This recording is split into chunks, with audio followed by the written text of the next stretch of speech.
Bonjour à tous et bienvenue sur ma chaîne. Aujourd'hui, on parle de L'île du docteur Moreau, 1996, un film relativement ancien mais assez connu, adapte du roman d'Herbert Wells.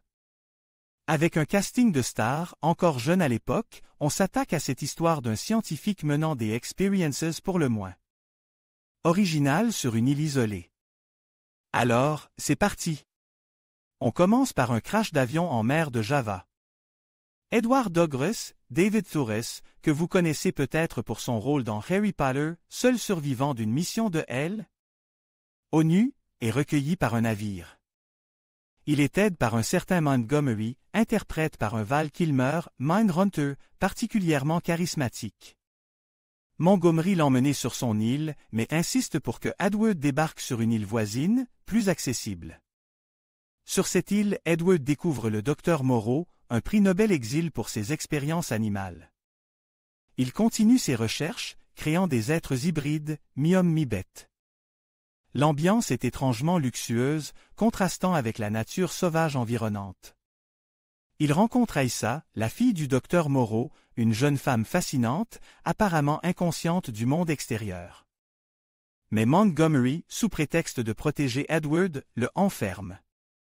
Edward s'échappe et découvre le laboratoire où naissent ces créatures monstrueuses. Ces êtres hybrides, certains servent Moreau, d'autres vivent dans un village organisé. Ils sont intelligents, créatifs, mais totalement sous le contrôle de Moreau.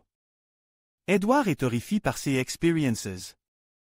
On se pose la question, et si l'homme était le résultat d'expériences génétiques? Si des êtres supérieurs nous avaient créés? Le but de Moreau? Créer l'homme parfait, même s'il est doté d'un queue et de griffes. Il a créé une société qu'il contrôle totalement, une société qui le vénérait. Mais il a oublié un detail crucial, la capacité de ces créatures à se révolter. Elle lui demande ce que beaucoup de croyants demandent à leur Dieu, pourquoi tant de souffrance? On pourrait voir dans cette histoire une allégorie du bien et du mal.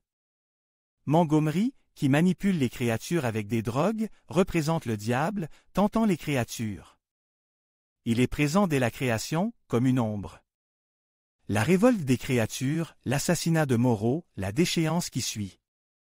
C'est une fin tragique. Aïssa, qui aspirait à l'humanité, est particulièrement touchée.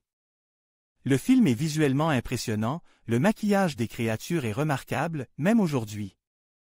Certains acteurs surjouent peut-être, mais cela s'explique par la complexité du film. L'île du docteur Moreau n'est pas qu'un film d'horreur, c'est une réflexion sur la nature humaine, sur la création et la responsabilité. Pourquoi a-t-il été si mal reçu à sa sortie?